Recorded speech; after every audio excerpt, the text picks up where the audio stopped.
Het tuinseizoen is weer aan de gang en dan is compost van harte welkom. Inwoners van de hele regio kunnen vreten sneun te plak bij verschillende aanhelpunten. Zij ook in Dokkum. Nou, we willen de mensen bedanken voor het goed skieren van GFT-afval.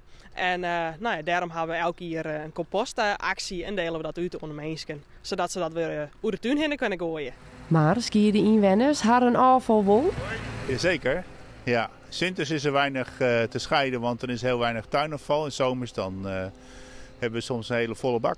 Ik ben wel altijd nog geweest. Dus dat weet niet beter. Een compostbak hebben we thuis.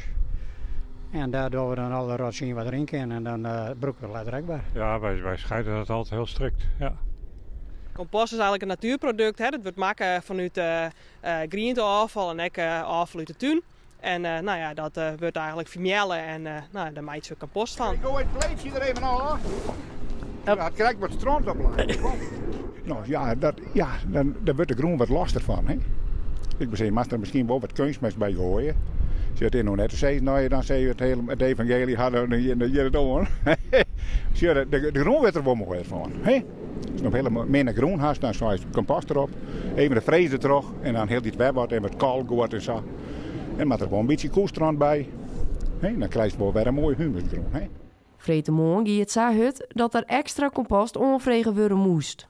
Nou, we hebben een paar vrachten bij besteld. Want het gaat altijd wel aardig uit. Dus we hopen dat we nog morgen nog een nusje hoer houden. Wat gaan we hier maken? Kijk, een biobak. Een biobak. Oh jongen, wat geweldig.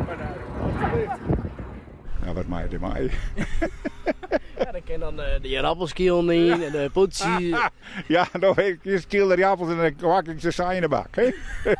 Ja.